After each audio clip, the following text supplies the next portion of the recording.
नमस्कार। एक मुलाकात कार्यक्रम में आप सभी दर्शकों का स्वागत है। दर्शकों, इस कार्यक्रम में हम आपकी मुलाकात कराते हैं उन व्यक्तियों से जिन्होंने अपने कार्य क्षेत्र में मेहनत और कड़ी लगन के साथ कई अलग अलग काम किए हैं, जिनसे उन्हें एक अलग पहचान मिली है। जी हाँ दर्शकों, आज हमारे बीच उपस्थित हैं मिसेज अनुराधा लाल, जो एक सामाजिक सेविका हैं और कई सामाजिक संगठनों से जुड़ी हुई हैं। अनुराधा जी, आपका हमारे इस कार्यक्रम में बहुत बहुत स्वागत है। नमस्कार। तो दर्शकों, चलिए जानते हैं अनुराधा जी से उनके अनुभव के बारे में। अनुराधा जी, सबसे पहले हम आपसे ये जानना चाहेंगे आपके बारे में, आपके परिवार के बारे में, और आप कहाँ से हैं? हम तो बेसिकली चेन्नई से हैं और मेरे फादर जो हैं वो interstate police wireless central government उसमें काम करते थे। तो उस दौरान हमारा उनका यहाँ अंडमान में ट्रांसफ़र हुआ। उसके बाद हम अंडमान में सेटल हो गए। लेकिन क्या है कि हम हर जगह जब पिताजी का ट्रांसफ़र होता है तो हम दिल्ली में रह चुके हैं, कलकत्ता में रह चुके हैं, बेंगलोर में रह चुके हैं, चेन्नई में रह चुके हैं। तो उनका लास्ट उनका जो वो था पोस्टिंग अंडमान में था। तो उस दौरान हम यहाँ आए, यहाँ हमारा शादी हो गया, फिर हम यहाँ सेटल हो गए। जी जी। अब आपके प्रारंभिक शिक्षा के बारे में आप हमें कुछ बताएं। मेरा शिक्षा तो हमारा, जैसे मैंने कहा, क्योंकि पापा बहुत जगह में रहते हैं, हमारा बेसिक स्कूलिंग वगैरह कलकत्ता में हुआ, दिल्ली में हुआ, चेन्नई में हुआ। लेकिन मेरा बीएससी जो है, जो बीएससी ज्योग्राफी मैंने किया है, वो हमारा चेन्नई का क्वीन मैरिज कॉलेज से मैं पढ़ी हूँ। जी।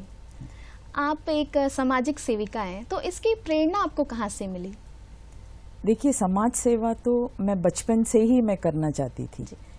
मैं जब छोटी थी, जब मेरा हमेशा एक गरीब लोगों को देखने से और बहुत जो बूढ़े हैं, उम्र वाले हैं, उनको देखने से मेरा दिल में हमेशा एक तरस था। तो मैं उनको, जब छोटी सी थी तब भी मैं भाग के जब उनको मैं कुछ मदद करना चाहती थी तो मेरे घर वाले, मम्मी जो है, गुस्सा हो जाती थी, कहाँ जा रही है तुम। क्योंकि हमारा एक छोटा सा इंसिडेंट हमको याद है। हम दिल्ली में जब पढ़ते थे, वहाँ में मद्रासीज हायर सेकेंडरी स्कूल करके एक स्कूल है, वहाँ हमारा स्कूलिंग हुआ। जो स्प्रिंगडेल्स कॉन्वेंट से हमारा जो क्वार्टर का तरफ हम जब चल के आते थे, एक बुढ़ा सा आदमी खड़े रहता था और उसको उस जमाने में टोन्ड मिल्क मिलता है ना, तो बोलेगा, बच्चा हमको टोन्ड मिल्क ला के दीजिए। I think I was in 4th और 5th। तो मेरा भाई मेरे से गुस्सा होगा, मैं रोड क्रॉस करके टोन्ड मिल्क ला के उसको दे के ही आऊँगी। 30-35 पैसा कितना था हमको याद नहीं है। तो सेवा तो मेरे को गरीब लोग और जो उम्र वाले हैं ना, उनको देखने से मेरा दिल में एक दया है। So maybe that is the cause, you know, that ended up कि हम सोशल सर्विस में आ गई। जी जी मैम, ये समाज सेवक में आप जो हैं, ये कब से जुड़ी हैं? आपको कितना समय हो गया? पहले तो ऑल इंडिया रेडियो में जो है प्रोग्राम होता था एनवायरनमेंट के बारे में सब। तो वहाँ मुमताज़ मैडम एक थी, वो एक बार हमसे पूछने आई कि what is your opinion about you know environment day और व्हाट। तो मैंने कहा, मेरे लिए तो एनवायरनमेंट ऐसा हाउसवाइफ, साफ घर और साफ रोड और साफ आंगन। लेकिन मैंने कहा कि अगर हम अपने ही घर का सफाई देखेंगे और रोड में गंद डाल देंगे और एक्सपेक्ट करेंगे म्युनिसिपल के कर्मचारी ही आके उसको सफाई करें, तो ये कहीं ठीक नहीं है जी। और मैंने उनको बोला, एक रोड में कुछ नहीं तो 1000-1500 फैमिलीज है।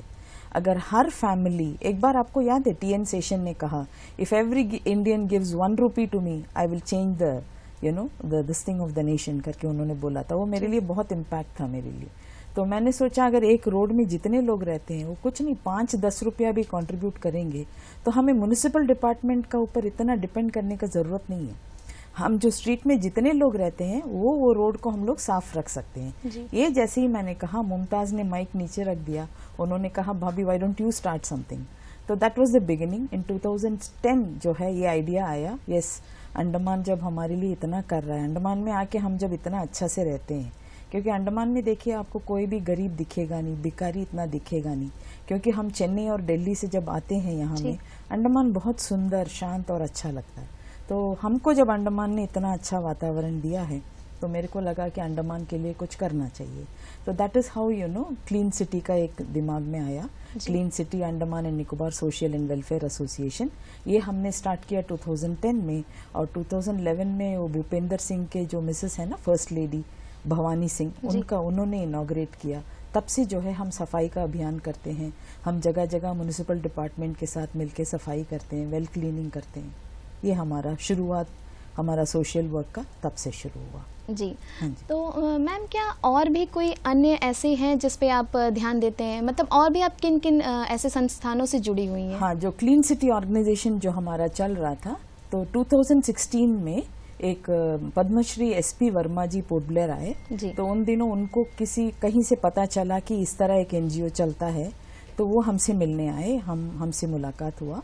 तो उन्होंने कहा हम Gandhi global family Andaman start करना चाहते हैं, अंडमान चैप्टर, तो आप उसको लीड करना है। मैंने कहा ऑलरेडी हम क्लीन सिटी में तो काम कर ही रहे हैं। बोले नहीं, ये जो है आपको लोगों को अवेयरनेस दिलाना और बच्चों के बीच में काम करना, because this is a non violence organisation है, पीस को प्रोपोगेट करने का ऑर्गेनाइजेशन है। तो हम उसमें फिर हमको प्रेसिडेंट बनाए। उसमें हम क्या काम करते हैं, हम स्कूल्स जाते हैं, बच्चों से मिलते हैं, एंड देन हम उनको स्पीच कंपटीशन रखते हैं, ड्राइंग कंपटीशन। हमारा मेन मकसद ये रहता है कि बच्चों को गांधीयन आइडियोलॉजीज में हम इंट्रोड्यूस करें। जब हम कुछ स्पीच कंपटीशन या ऐसे कंपटीशन के लिए हम जब टॉपिक देते हैं, तो बच्चे ऑटोमेटिकली गांधी जी का बुक्स पढ़ते हैं। तो हमें लगता है कि कम से कम 50-60 बच्चों में 2 बच्चा भी अगर थोड़ा सा अच्छा उसको दिमाग में वो काम आएगा, तो हमारा वो सक्सेस है। तो वी वर्क विथ चिल्ड्रन। वही नहीं, हम आश्रम में जाके बच्चों को नोटबुक्स देते हैं। टाइम टू टाइम यहाँ में ये है एक इस्लामिक गाइडेंस सेंटर करके है, वहाँ में 10-12 लड़का है, छोटे छोटे बच्चे हैं, उनका हम छोटा मोटा नीड्स हम पूरा करते हैं, जैसा उनको क्रिकेट बैट दिलाना, कैरम बोर्ड दिलाना। जो बच्चों का माँ बाप नहीं है, जो उनको हम जाके उनका जो पसंद का चीज़ें देते हैं, कभी खिलाते पिलाते हैं, we entertain them, and then we work for children of these islands. Gandhi global family का मेन वही है। जी, ये गांधी ग्लोबल फैमिली क्या है और इसमें आप कैसे जुड़ी, आपकी भूमिका क्या है इसमें? हाँ, गांधी ग्लोबल फैमिली में तो मैं प्रेसिडेंट हूँ, और गांधी ग्लोबल फैमिली जो है ये एक इंटरनेशनल ऑर्गेनाइजेशन है। Gandhi global family is all over the world, और अंडमान का ये हमारा चैप्टर है। और इसका मेन जो है ये गुलाम नबी आज़ाद साहब जो है ये नेशनल प्रेसिडेंट हैं इसका, और पद्मश्री एसपी वर्मा जी जो हैं ये वाइस प्रेसिडेंट हैं, और वो जम्मू के प्रेसिडेंट भी हैं। और हमारा मेन मकसद है to work for the peace of our nation. वो जो भी तरीका से हमें वहाँ से ऑर्डर मिलता है कि आपको ये काम करना, वो काम करना, तो उनका हिसाब से हम काम करते हैं। और main purpose is to spread peace. जी, हाँ जी। जैसा आपने बताया कि आप क्लीन सिटी के लिए और बच्चों के लिए आपने काम किया है, तो क्या आपके संगठन ने किसी महिला सशक्तिकरण या फिर स्वास्थ्य से रिलेटेड भी चीज़ें की हैं? हाँ, इसके बाद एक मैं वीडियो क्लिपिंग देख रही थी जी। उसमें दिल्ली में एक है सरदार सुविंदर सिंह, वो एक ऑर्गेनाइजेशन चलाते हैं, श्री गुरु तेग बहादुर जी अनाज बैंक जी। तो वो हमको देख के बहुत अच्छा लगा, क्योंकि उन दिनों हम जब एडवर्टाइज करते थे अपना हॉस्पिटल के काम के लिए, और एक लड़की ऐसे आई, she was just 22 years old, 23 years old.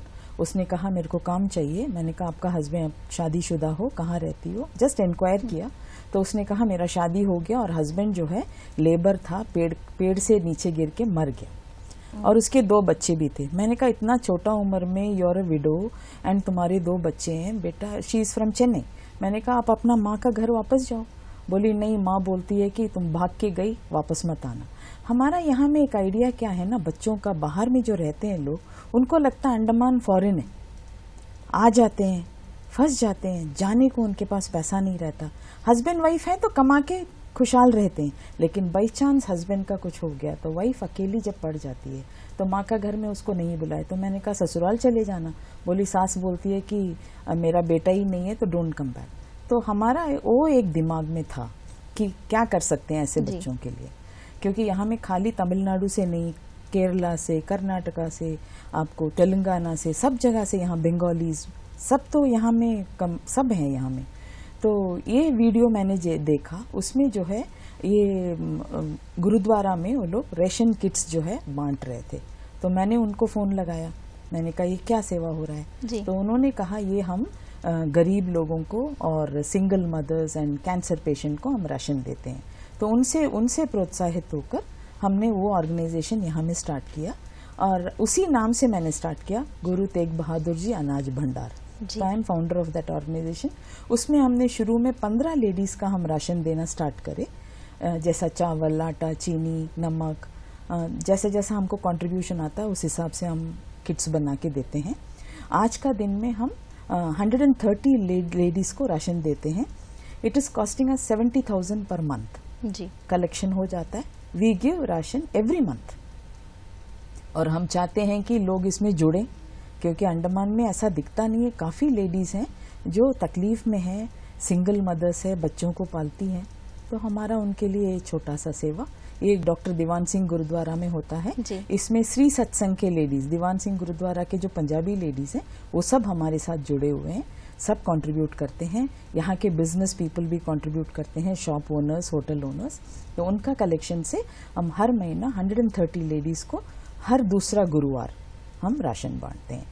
और इसमें मैं ये भी बोलना चाहूँगी, अगर किसी का ध्यान में हो जो बहुत सफ़र करते हैं लेडीज़ जैसा, और या कोई बुढ़ी लेडी है जिसको बच्चे ख्याल नहीं करते, वो भी हमें अप्रोच कर सकते हैं। हम जितना हो सके उनको भी हम राशन देने का कोशिश करेंगे। जी, अब अगर हम बात करेंगे किसी भी संगठन को शुरू करने के लिए बहुत सी चुनौतियां आती हैं, तो जब आपने ये सारी चीज़ें शुरू की होंगी तो आपको किन चुनौतियों का सामना करना पड़ा था? हमारा जब ऑर्गेनाइजेशन शुरू हुआ, हमारा जो ऑर्गेनाइजेशन है ये सेल्फ फंडेड है, हमको कहीं से फंड नहीं मिलता। हम अपने ही पहले 20,000 इन 2010 हम लोग सब मिलके 20,000 डाल के हमने ऑर्गेनाइजेशन शुरू किया। तो इसमें आप जानते होंगे अभी हमारे जो म्यूनिसिपल के चेयरपर्सन हैं शाहुल हमीद जी, वो भी थे हमारे साथ, वो भी अभी भी हैं हमारे साथ, लेकिन वो अभी चेयरपर्सन बन गए तो हमें डायरेक्टली हमारे साथ काम करने नहीं आते हैं क्योंकि वो बहुत बिजी हैं। शाहुल हमीद हैं। और जब ऑर्गेनाइजेशन में शुरू होता है तो बहुत लोग साथ रहते हैं, लेकिन धीरे धीरे क्या है कि लोग थोड़ा पीछे जाने लगे। तो उस टाइम मेरा दिल में आया कि भाई अपना जिंदगी मस्त जियो, ये क्या सोशल सर्विस सिर में लेके इतना टेंशन है ना। तो फिर उस टाइम हमारे जो ऑर्गेनाइजेशन के एक जनरल सेक्रेटरी हैं मिसेस महविश जैडवेट, उनके पास तो मैं तो रो दिया उनके पास कि महविश जी अब छोड़िए, ये क्या ऑर्गेनाइजेशन चलाना है, I am not able to do it. आसान नहीं है क्योंकि सोशल वर्क जो है एक इंसान नहीं कर सकता, बहुत सारे लोग मिलके ही सोशल वर्क करते हैं। तो उन्होंने कहा एक बात याद रखना अनु, जब एक ऑर्गेनाइजेशन में 2 लोग भी सिंसियरली काम करें, 2 पीपल, तो ऑर्गेनाइजेशन चलेगा। Because she was past president of Inner Wheel and Ismat, तो बहुत एकदम उनका बहुत ये था, एक्सपीरियंस बहुत था। तो उन्होंने कहा डोंट गेट डिसहार्टेंड, थोड़ा दिन के लिए चुप हो जाएंगे, डोंट वरी, ऑर्गेनाइजेशन चलेगा and we will work, as long as I am there, I am with you, we will carry on. तो वो मेरे लिए बहुत बड़ा एक मोटिवेशन था कि एक भी आपके साथ हो ना तो आपका हिम्मत बढ़ जाता है जी। और ऑफ कोर्स हस्बैंड का तो साथ है, हस्बैंड का साथ है, परिवार का साथ है। एंड देन परिवार जब आपका, सोशल वर्क जो है सबको ही करना चाहता है। देखिए जरूरी नहीं है एक ऑर्गेनाइजेशन स्टार्ट करके आप कर रहे हो तभी आप सोशल वर्क करते हो, नहीं। कोई लेडीज देखिए घर में खाना बनाएंगे, पास घर में कोई बच्चा भूखा रहेगा वो दे देंगे, वो बच्चे को देंगे। कोई लड़का कॉलेज जाता है उसका कुछ नहीं, उनको देंगे। तो ये भी एक सेवा है और ये भी एक सोशल वर्क ही है। और हमारा ऑर्गेनाइजेशन में एक है, हम नाम नहीं लेना चाहती है, वो बोलती है कि वो कभी भी उनका भी कमाई इतना ठीक है, शी इज अर्निंग गुड। उसने मेरे को एक बार बोला कि हमारा अगल बगल में जो है एक लेडी है और उनका बच्चा स्कूल में जाने लगा तो उसके पास वाटर बॉटल, टिफिन बॉक्स सब नहीं था, तो अनु दीदी मैंने उनको ये सब दिलाया। तो ये कितना बड़ा बात है। मेरा तो ख्याल है कि अगर आपका अर्निंग से एक छोटा सा अमाउंट आप दे देंगे तो हमको लगता है हमारा देश में गरीबी नहीं रहेगा। एटलीस्ट 1/10 ना सही, a small portion of our income अगर हम लोग दान करेंगे, इससे बड़ा क्या हो सकता है। लोग पूजा पाठ में सब में इतना खर्च करते हैं, मैं तो उसमें नहीं खर्च करती जी। मैं खर्च करती हूँ, मेरे लिए गरीब औरत देवी समान है। तो मैं साड़ी पहनाना तो मैं वो लेडी को पहनाती हूँ, उनके बच्चों को देती हूँ। मेरा गरीब को देना ही मेरे को लगता है क्या सबसे बड़ा काम है। तो मेरा वैसे ही आई लिव लाइक दैट जी। हाँ जी। अब अगर कोई आपके संगठन से जुड़ना चाहे तो आप कैसे वो सब जुड़ सकते हैं? देखिए हमारा ऑर्गेनाइजेशन में एक गांधी ग्लोबल फैमिली का ले लीजिए, उसमें एक लाइफ मेंबरशिप है जी। आप लाइफ मेंबर बन सकते हो, एक स्मॉल अमाउंट देके हमारे पास आके वो लेना होगा एप्लीकेशन फॉर्म जी। अच्छा, इसमें जब आप मेंबर बनते हो, आप कहीं भी ट्रैवल करते हो तो गांधी ग्लोबल फैमिली वहाँ के जो लोग हैं वो आपके साथ जुड़ेंगे, जी। ये एक हमने कहा ना, this organisation all over the world है। और ये ऑर्गेनाइजेशन में अभी फिलहाल हमने क्योंकि मेरे हस्बैंड ऑप्थेल्मोलॉजिस्ट हैं जी। तो हम इसमें हेल्थ कैंप्स भी करते हैं। हमने यहाँ भी पोर्ट ब्लेयर में भी मेडिकल डिपार्टमेंट के साथ मिलके काफ़ी हेल्थ कैंप किया है, फ्री आई कैंप किया है अभी और यहाँ आर्मी में जाके हम जवान लोगों को भी फ्री आई टेस्टिंग वगैरह करते थे। तो ये तो हमारा साइड बाय साइड चलता ही है।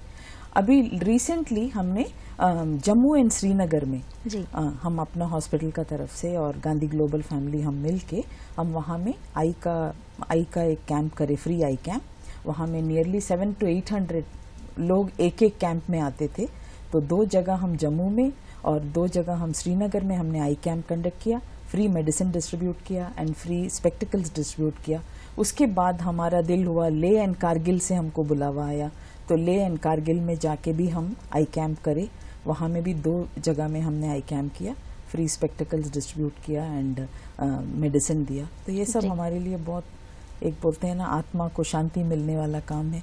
ये हम करते रहेंगे। Will continue to serve the island, खाली आइलैंड को नहीं, बाहर में भी जहाँ जरूरत हो वहाँ करेंगे। अभी जो वॉर हुआ ना इंडिया एंड पाकिस्तान का, उसमें जो जम्मू के जो श्रीनगर के जो लोग अफेक्ट हुए थे उनके लिए हमारा गांधी ग्लोबल फैमिली लेडीज मिलके हमने 80,000 तक गांधी ग्लोबल फैमिली श्रीनगर को भेजा जी। तो उनको खाना और कपड़ा देने के लिए। तो ऐसा भी हम काम करते हैं और यहाँ कपड़ा इकट्ठा करके हम बेचते हैं, श्रीनगर बेचते हैं एंड देन लद्दाख में हमने भेजा। जी, हम काम करते हैं, करते रहेंगे। क्या आप आपके संगठन बाहर द्वीपों में भी जाके ये सारी मदद करते हैं? हाँ जी, हम जब जाते हैं हमको वहाँ का एरिया का गांधी ग्लोबल फैमिली का हमको पूरा अरेंज करके रखते हैं। जैसे हम जम्मू गए तो जम्मू का गांधी ग्लोबल फैमिली हमको रिसीव करके हमारा सारा देखभाल वो करते हैं। तो उसी तरह हम लोग ले एंड कारगिल गए, वहाँ में भी वहाँ के जो गांधी ग्लोबल फैमिली के लोग हैं वहाँ आके हम लोग सपोर्ट करेंगे। सपोर्ट सिस्टम हमको गांधी ग्लोबल फैमिली का हर स्टेट में मिलेगा। जी हाँ जी मैम, जैसे ये तो स्टेट की बात रही, क्या हमारे अंडमान के और भी द्वीपों में आप लोग जाते हैं? अभी तक बाकी द्वीपों में गए नहीं है। हमारा एक क्योंकि पैंडेमिक वगैरह, क्योंकि गांधी ग्लोबल फैमिली जो है 2016 में स्टार्ट हुआ, तो उसके बाद 20 में हम लोग काम करना शुरू ही कर रहे थे तो पैंडेमिक आ गया जी। और जाएंगे, हमारा ये भी आइडिया है आउटर आइलैंड में जाके हम फ्री कैंप्स करेंगे। जो भी डॉक्टर्स हमारे साथ जुड़ सकते हैं, फ्री ट्रीटमेंट देने के लिए तैयार हैं, उनके साथ मिलके मल्टी स्पेशलिटी कैंप भी हम कर सकते हैं। हाँ जी जी। क्या आपका कोई ऐसा अभियान या प्रोजेक्ट जिसका असर आज भी अभी भी अंडमान में दिख रहा हो? अनाज भंडार जी। अनाज भंडार हर महीना हम जब 130 लेडीज को हम राशन बांटते हैं, ये हमारे लिए बहुत बढ़िया एक हमारा अभियान चलता है। जी, जैसा आपने बताया आप इतने क्षेत्रों में कार्य करती हैं, तो आपकी दिनचर्या क्या होती है? आप अपना घर परिवार और ये एनजीओ कैसे संभालती हैं? शुरू में तो देखिए अभी क्या है, मेरा बेटा जो है जी, he is a software engineer, he settled, जी, ठीक है, एंड देन उसका शादी हो गया, उसका बच्चा है, एंड देन मेरी बेटी है, she is also done her medicine. जी। तो घर में जब बच्चे सेटल हो जाते हैं ना, और आपको, मैं घर में जब छोटी थी मेरी बेटी तब से हमारा सोशल सर्विस था, लेकिन क्या बेटी के ऊपर मेरा ध्यान रहता था ज्यादा। अभी क्या बच्चे बाहर हैं तो हमारा और भी हमको टाइम मिल जाता है काम करने के लिए, हम कर लेते हैं। हाँ जी। आपकी आगे की योजनाएं क्या है? मैंने बोला ना आपको, उम्र वालों से मेरे को बहुत एक अफेक्शन और दया है। मेरा सबसे बड़ा सपना है कि मैं उम्र वालों के लिए कुछ करूं, जैसा मेरे हस्बैंड से भी मैंने बोल के रखा है। I am planning to start something for old people, जो यहाँ के जितने ओल्ड हों, गरीब हों, जिनको कहीं जाने का जगह नहीं है, कोई खिलाने वाला नहीं है, ऐसे लोगों के लिए कुछ करने का मेरा सपना है। देखिए परमात्मा मेरा साथ देगा जी। हमारा before I pass out of this world, ये तो मैं करना चाहती हूँ। जी। हाँ जी। हमारे शहर को स्वच्छ बनाने में आपकी क्या भूमिका है? हम बीच क्लीनिंग करते हैं जी। हम ओशन डे में बीच क्लीनिंग करते हैं, and then municipal council, ward councillor के साथ मिलके वार्ड का क्लीनिंग करते हैं। अभी लेटेस्ट हमारा और एक स्टार्ट हुआ है, एक अफजल दलीच करके हैं, he is president of Andaman Nicobar nature awareness, वो ऑर्गेनाइजेशन का प्रेसिडेंट है। उनके साथ अभी हमने हाथ मिलाया है और उसमें हम जो है पेड़ गाड़ने का एक कार्यक्रम हमने स्टार्ट किया है। अगस्त 1 को ये दिलानीपुर म्युनिसिपल हॉल है ना, वहाँ में हमने 5 पेड़ का हमने ये किया है, सैपलिंग्स लगाया है। उसमें हमारा उनका ये आइडिया है, ही इज एन एनवायरमेंटलिस्ट, उनका ये आइडिया है कि हम एक एक पेड़ एक एक बच्चे के नाम से जब लगाएंगे, वो बच्चा वो पेड़ को ख्याल करेगा। तो वो एरिया का 5 लड़की को और छोटे लड़कों को हमने चुन के 5 पेड़ उनका नाम से लगाया है, and they have promised to take care of the plants. तो ये भी अभियान अभी नया शुरू हुआ है, to make Andaman a greener place. जी, चलते चलते अनुराधा जी, हम आपसे ये जानना चाहेंगे कि आपने अपने समाज सेवा के इतने लंबे सफर में आपको कौन सी सबसे बड़ी सीख मिली है? जैसे ही आपने क्वेश्चन पूछा, मेरा दिमाग में यही जवाब आया, अपने लिए तो सब जीते हैं जी, लेकिन दूसरों के लिए जीने का जो मजा है ना, वो हम आपको बता नहीं सकती, आपको एक्सपीरियंस करना होगा। हम जब दूसरों के लिए जीते हैं ना, लगता है कि बस यही जिंदगी जो है बढ़िया है, एंड देन आत्मा में एक वो मिलता है कि yes, I am living a good life. तो दूसरों के लिए जीना मेरे लिए बहुत अच्छा लगता है, और भगवान ने हमको मौका दिया। देखिए, समाज सेवा करने के लिए भी एक मौका मिलना चाहिए। ओनली व्हेन, बोलते हैं ना, गड्ढा जब खुद भर जाता है तभी बह पाता है। तो when you are full only you can flow. तो when you are full and you are able to flow, and I am grateful to God कि मैं ये काम कर पा रही हूँ और आगे भी करूंगी। और यही सीख मिलता है कि दूसरों के लिए जीने का एक मजा। मैं सोचती हूँ कि जरूरी नहीं है, मैंने पहले ही जैसा बताया, ऑर्गेनाइजेशन चलाना है। आप छोटा मोटा भी मदद करेंगे और रात को आपको इतना अच्छा नींद आएगा, इतना खुशी मिलेगा। आई थिंक हमें यही सीखना चाहिए दुनिया में। हमेशा मैं हर जगह ये बोलती हूँ, छोटा बच्चा जो है, देखिए, वो काला हो, गोरा हो, अमीर हो, गरीब हो, खुश रहता है। वो इसलिए खुश रहता है क्योंकि वो सोचता ही नहीं। हम लोग भी अगर सोच अपना थोड़ा सा कम करके दूसरों को जजमेंट करना कम कर देंगे, हम बहुत खुश रह सकते हैं। और हमें अपने आप को खुश रखना है और खुशी बांटना है, यही जिंदगी का मकसद है। हाँ जी। अनुराधा जी, आपने अपने अनुभव हमसे साझा किए, इतने विस्तार में बताया अपने सेवा के बारे में, उसके लिए आपका बहुत बहुत धन्यवाद। Thank you so much for giving this opportunity. Thank you ma'am.